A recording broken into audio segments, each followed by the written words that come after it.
नमस्कार। खौफनाक किस्से में आपका स्वागत है। आज का जो खौफनाक किस्सा है वो रजत का है और आज का किस्सा सुनकर आपको डर से ज़्यादा इस बच्चे पर दया आएगी, क्योंकि इसने जो भी सहा है ना, उसकी हम और आप मिलकर कल्पना भी नहीं कर सकते। जो रजत है वो राजस्थान के एक छोटे से गांव का रहने वाला है और अपने माँ बाप की इकलौती संतान है। क्योंकि गांव में इतनी सुख सुविधाएं नहीं थी, स्कूल कॉलेजेस पढ़ाई की इतनी व्यवस्था अच्छी नहीं थी, इसीलिए जो रजत के पापा होते हैं वो रजत का एडमिशन जयपुर के एक स्कूल में करवा देते हैं ताकि उसकी पढ़ाई अच्छे से हो सके। अब जो रजत है अपनी पढ़ाई करने के लिए हॉस्टल चला जाता है जयपुर में और वहीं अपनी पढ़ाई करता है, लेकिन अपने घर ये बहुत कम आता जाता है, क्योंकि उसका मानना ये था कि जब वो घर आता है ना और फिर वापस जाता है तो उसको माँ बाप की बहुत याद आती थी और फिर पढ़ाई से बहुत ज़्यादा डिस्ट्रैक्ट हो जाता था, इसीलिए बहुत कम वो अपने गांव जाता था। एक आध बार ही वो गया है। स्कूल पूरा होने के बाद वो अपना कॉलेज भी वहीं से करता है। अब ग्रेजुएशन के आखिरी दिन चल रहे थे, उसके एग्ज़ाम्स चल रहे थे। अब उसने ये सोचा था कि जैसे उसके एग्ज़ाम पूरे होंगे तो वो अपने गांव जाएगा, अपने माँ बाप के साथ टाइम स्पेंड करेगा, अपने दोस्तों से मिलेगा, कुछ समय का ब्रेक लेगा और उसके बाद जो है वो अपनी जॉब वगैरह ढूंढेगा। पर उसको नहीं पता था कि जैसा वो सोच रहा है शायद उसका कुछ उल्टा ही होने वाला है। खैर, उसके पेपर ख़त्म होते हैं और वो अपने गांव पहुंचता है। गांव में अपने मम्मा पापा से मिलके वो बहुत ज़्यादा खुश था। अपने दोस्तों से मिलता है, काफ़ी समय के बाद वो अपने दोस्तों से मिल रहा था। इसको बहुत अच्छा लग रहा था। अब पूरे दिन हंसी मजाक होता है, कभी किसी से मिलता है, कभी किसी से मिलता है, और रात को जो है वो सोने की तैयारी कर रहा था। पर गांव का आप जानते ही हैं, बिजली की व्यवस्था इतनी अच्छी नहीं होती है। जैसे ही वो सोने वाला था ना तो लाइट चली जाती है। अब लाइट चली गई थी, गर्मियों का मौसम था, बहुत गर्मी हो रही थी। तो जो रजत है अपनी माँ से बोलता है कि माँ, मैं छत पे जा रहा हूँ सोने के लिए। कोई नई बात नहीं थी, वो अक्सर छत पे सोता था। अभी शहर जाने से पहले भी उसके माँ बाप के साथ वो छत पे ही सोता था गर्मियों में। तो उस दिन वो अकेला ही छत पे सो रहा था। रात के करीब 2-2:30 बजे का टाइम था। उसको एकदम से किसी रोने की आवाज़ सुनाई देती है, जैसे कि ना उसके आसपास कोई रो रहा हो। तो शुरू में उसको लगता है कि शायद उसको वहम हो रहा है, नींद में है ना अभी, तो शायद इसी वजह से उसको ऐसा लग रहा है। लेकिन काफ़ी देर बाद ना ये आवाज़ काफ़ी तेज़ हो जाती है, ज़ोर ज़ोर से आवाज़ आ रही है जैसे कोई महिला रो रही हो। तो वो एकदम से वो आवाज़ सुन के खड़ा हो जाता है और अपने आसपास देखता है कि आवाज़ तो कहीं आसपास से ही आ रही है, काफ़ी तेज़ आवाज़ थी। अब वो उस आवाज़ का पीछा करते करते जो है उसके पीछे चल देता है जहाँ से वो आवाज़ आ रही थी। उसको पता ही नहीं चलता कब वो आवाज़ का पीछा करते करते अपने घर से बाहर निकल गया था। अब वो धीरे धीरे उस आवाज़ के पीछे चलता जा रहा था और वो एक गली जो थी जिसमें उनका मकान था ना, उस गली के नुक्कड़ पे पहुंच गया था। वहाँ पे उसको एक अंधेरी सी जगह पे एक मकान दिखाई दे रहा था जिसकी हालत काफ़ी ख़राब थी। उसी मकान के बाहर एक महिला बैठी हुई थी जो कि ज़ोर ज़ोर से बिलख बिलख के रो रही थी। वो उस महिला के पास जाता है और उससे पूछता है कि क्या हो गया, आप क्यों रो रही हैं। पहले तो वो कोई जवाब नहीं देती, बल्कि और ज़ोर ज़ोर से रोना शुरू कर देती है। लेकिन 2-3 बार पूछने के बाद वो बोलती है कि मैं यहाँ अपने परिवार के साथ आई थी और यहाँ पे ना वो लोग तो चले गए हैं और मैं यहीं रह गई हूँ, मैं गुम हो गई हूँ। मैं क्या करूँ, मुझे नहीं समझ में आ रहा। ऐसा सब सुनने के बाद वो कहता है कि आप चिंता मत कीजिए, मैं आपकी मदद करूँगा, मैं आपके परिवार को ढूंढने में आपकी मदद करूँगा। तो वो महिला पूछती है कि मैं आपके साथ चल सकती हूँ प्लीज़, मुझे यहाँ पे बहुत डर लग रहा है। उसकी बातें सुन के ना वो जैसे मना ही नहीं कर पाया। उसने कहा कि ठीक है, आप मेरे साथ मेरे घर चलिए। ऐसा उसने बोल दिया। वो बोलना नहीं चाहता था, पर पता नहीं उसके मुंह से कैसे निकल गया। अब ये बात सुन के वो महिला बहुत खुश हो जाती है और रोना बंद कर देती है और एकदम से उठ के खड़ी हो जाती है कि हाँ हाँ चलो, मैं तुम्हारे साथ चलती हूँ। अब रजत जो है अपने घर जा रहा था और पीछे पीछे जो वो महिला थी ना, वो पीछे पीछे रजत के चल रही थी। अब रजत अपने घर पहुंचता है, लेकिन वो घर पहुंचता उसके पहले उसकी जो माँ थी ना, वो खड़ी थी, मतलब उठ गई थी। उसने देखा कि उनका जो मेन डोर था ना, वो खुला हुआ था। तो वो देख के वो देखने, मतलब उसने वो खुला हुआ डोर देखा, तो वो देखने आ गई कि कौन उठा है, ये एकदम से खुला कैसे है डोर। तो देखती है कि रजत आ रहा होता है। तो रजत से पूछती है कि क्या हो गया बेटा, तो इतनी रात को बाहर कहाँ से आ रहा है। तो रजत कहता है कि मुझे ना किसी के रोने की आवाज़ आ रही थी, और जब मैं उस तरफ गया ना, तो ये महिला जो है ये वहाँ रो रही थी। वो पीछे की ओर देखता है तो वो महिला वहाँ पर थी ही नहीं। तो रजत की माँ पूछती है कि बेटा कौन सी महिला, कहाँ है महिला। तो वो देखता है तो वहाँ थी ही नहीं। वो आसपास देखता है पर वो नहीं थी। उसकी माँ को लगता है शायद ये बहुत टाइम बाद गाँव आया है ना, तो शायद इसको भ्रम हो रहा है। तो ये बोलता है, तो वो बोलती हैं कि बेटा एक काम कर, तुझे शायद वहम हो रहा है, तू जाके सो जा। अब काफ़ी बार इसने इधर उधर देखा, लेकिन उसको भी नहीं दिख रही थी कि वो महिला कहाँ चली गई। तो उसे भी लगा कि शायद मेरा वहम था। तो ऐसा मान के वो छत पे चला जाता है सोने के लिए। पर जैसे ही वो आंख बंद करने ही वाला था कि उसको पीछे थोड़ा आहट होती है, कि जैसे कोई बैठा है अभी उसके पीछे। जैसे ही वो मुड़ता है तो एकदम से उसकी चीख निकलने ही वाली होती है। वो महिला जो उसके पीछे आ रही थी ना, वो छत पे उसके पीछे बैठी हुई थी। वो एकदम से डर गया था, क्योंकि इस महिला का चेहरा बहुत भयानक लग रहा था।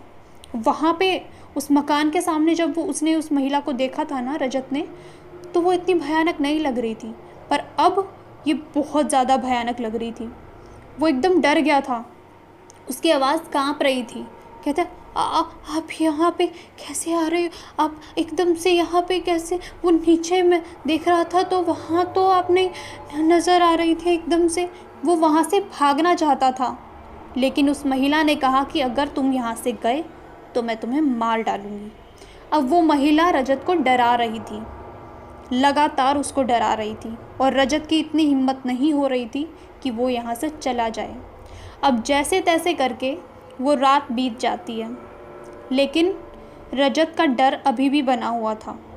जैसे ही सुबह होती है तो रजत ये सारी बातें अपनी माँ को बताता है, पर उसकी माँ को वही लगता है कि हाँ शायद ये बहुत टाइम बाद आया ना, तो इसको वहम हो रहा है। इसने इधर कहीं यहीं कहीं आसपास में अपने दोस्तों से ये सब बातें सुन ली होगी, और वही ये शायद रात को सोच रहा है, इमेजिन कर रहा है, इसीलिए इसको ये सारी चीज़ें दिख रही हैं।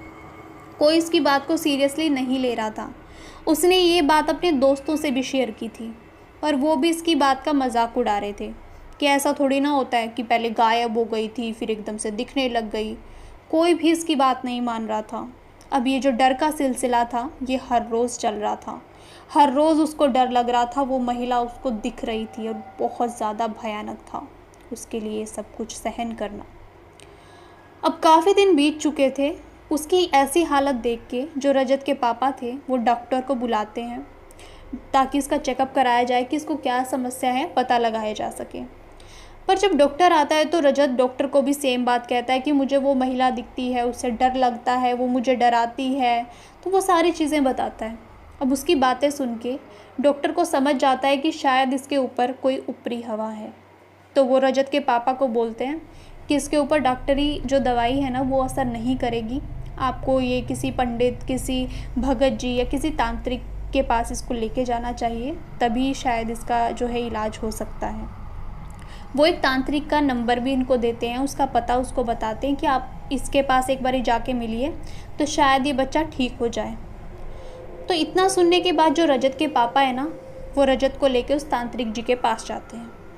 तो तांत्रिक जी जो है वो रजत को देखते से ही बता देते हैं कि हाँ इसके ऊपर एक महिला का साया है, एक चुड़ैल का साया है, और इसका इलाज केवल तभी किया जा सकता है अगर इसको जो है आधी रात में अकेले शमशान घाट जाना होगा, और वहाँ पे उस दिन की जो चिता है उसकी राख लेकर आनी होगी। जब वो सारा काम करेगा ना तो इसको पहली बात अकेले ही जाना होगा, इसको आते जाते कोई और ना देख ले, इस चीज़ का इसको ध्यान रखना होगा। और जब ये लेकर आ रहा होगा ना, राख लेके जब आ रहा होगा, तब इसको पीछे मुड़कर नहीं देखना है। अगर इनमें से कुछ भी होता है, या तो इसको अगर कोई देख लेता है या तो ये पीछे मुड़ के देख लेता है, तो वो सारी क्रिया वहीं पे भंग हो जाएगी और उसे ऐसा दोबारा करना पड़ेगा। रजत को ये बात सुन के बहुत ज़्यादा डर लग रहा था। बहुत ज़्यादा डर लग रहा था, पर वो सोच रहा था शायद ऐसा करके उसे उस औरत से मुक्ति मिल जाए।